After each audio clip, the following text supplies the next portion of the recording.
South ఇండియాలోనే biggest sorry store మన Varahi silks మన విజయవాడ ఎంజీ రోడ్ లో డిసెంబర్ 4వ తారీఖున ఘన ప్రారంభం.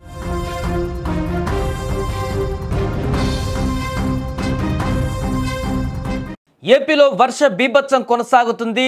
2 జిల్లాలకు సెలవులు కూడా ప్రకటించారంటే స్కూల్కి అర్థం చేసుకోవచ్చు అక్కడ పరిస్థితి. దిత్వా తుఫాన్ ఏపీ పైన ఇప్పుడు తీవ్ర ప్రభావాన్ని చూపిస్తుంది. తుఫాన్ కారణంగా ఏపీలోని పలు జిల్లాలలో భారీ నుంచి అతి భారీ వర్షాలు కురుస్తున్నాయి. ఇక నైరుతి బంగాళాఖాతంలో ఏర్పడిన తుఫాన్ తీవ్ర వాయుగుండంగా బలహీనపడింది. శ్రీలంక తీరాన్ని తాకిన అనంతరం ఉత్తర వాయువ్య దిశగా కదులుతూ బలహీనపడినట్లుగా రాష్ట్ర విపత్తుల నిర్వహణ సంస్థ వెల్లడించింది. అయితే దీని ప్రభావంతో ఆంధ్రప్రదేశ్లోని పలు జిల్లాలలో భారీ నుంచి అతి భారీ వర్షాలు కురిసే అవకాశం ఉందని హెచ్చరించింది.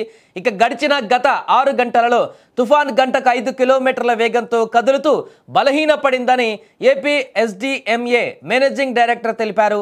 అయితే ఇది ఇవాళ మరింత బలహీనపడి సాధారణ వాయుగుండంగా మారేటువంటి అవకాశం ఉందని వాతావరణ శాఖ అంచనా వేస్తోంది.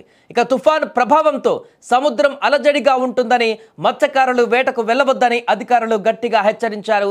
దక్షిణ కోస్తా తీరం వెంబడి గంటకు 45 నుంచి 65 కిలోమీటర్ల వేగంతో ఈదురుగాలులు వీచేటువంటి అవకాశం ఉంది. మరోపక్క దిత్వా ప్రభావంతో నెల్లూరు, తిరుపతి జిల్లాలలో కొన్ని చోట్ల భారీ నుంచి అతి భారీ వర్షాలు కురిసే సూచనలు ఉన్నాయి.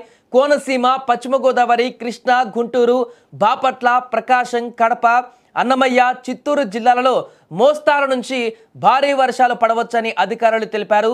ముందు జాగ్రత్త చర్యగా నెల్లూరు, అన్నమయ్య జిల్లాలలోని అన్ని విద్యాసంస్థలకు ప్రభుత్వం సెలవు ప్రకటించింది. మరోవైపు తిరుమలలో ఎడతెరిపి లేకుండా వర్షం కురుస్తుండటంతో శ్రీవారి భక్తులు ఇబ్బందులు పడుతున్నారు.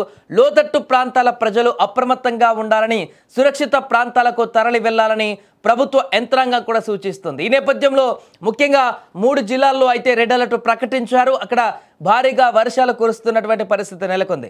నిన్నటి నుంచే మొదలైనటువంటి ఈ వర్షం ఈ రోజుకు మరింత ఎక్కువగా కొనసాగుతున్నట్టుగా తెలుస్తుంది. ముఖ్యంగా మత్స్యకారులు తీర ప్రాంతాలలో చేపల వేటకు వెళ్లకుండా ఆదేశాలు జారీ చేశారు, హెచ్చరికలు కూడా జారీ చేశారు. అక్కడ సముద్రం కూడా కొంత ఆటుపోట్లకు గురవుతున్నటువంటి పరిస్థితులు ఏర్పడ్డాయి. కాబట్టి సముద్రంలోకి వెళ్ళేటువంటి పర్యాటకులు తీర ప్రాంతాల్లో కూడా ఎవరు కూడా అటువైపుకు వెళ్లకుండా ఉండాలంటూ కూడా చెప్తున్నారు. ఏదేమైనా కూడా దిత్వా తుఫాన్ ఎఫెక్ట్ అనేది ముఖ్యంగా 3 జిల్లాలపైన అధిక ప్రభావాన్ని ఆంధ్రప్రదేశ్లో చూపిస్తుంది. ప్రస్తుతం బలహీనపడింది తుఫాన్. సో పెద్ద ప్రమాదం నుంచి బయటపడుతుందని చెప్పొచ్చు కొంచెంగా. అయినా కూడా 3 జిల్లాల్లో మాత్రం తీవ్ర ప్రభావాన్ని చూపిస్తుంది. తిరుపతి, నెల్లూరు, అన్నమయ్య జిల్లాలు ఆ పరిసర ప్రాంతాలలో హెవీగా వర్షాలు కురుస్తున్నాయి. నిన్న తిరుపతిలో ఘాట్ రోడ్లపైన ప్రత్యేక నిఘా కూడా పెట్టారు టీటీడీ బోర్డుకు సంబంధించి. పూర్తిగా వర్షాల నేపథ్యంలో వచ్చేటువంటి భక్తులకు ఇబ్బంది కలగకుండా జాగ్రత్తలు కూడా తీసుకున్నారు. ఏదేమైనా కూడా అక్కడ జరుగుతున్నటువంటి తాజా పరిణామాల నేపథ్యంలో ప్రజలకు ఎప్పటికప్పుడు మానిటరింగ్ చేస్తూ హోంమంత్రి అక్కడ అనిత కూడా వారు నిరంతరము అందుబాటులో ఉండేటువంటి విధంగా అన్ని శాఖలను సమాయత్తం చేశారు, అప్రమత్తం చేశారు. దానికి సంబంధించిన టోల్ ఫ్రీకి సంబంధించిన నంబర్లు కూడా వెల్లడించారు.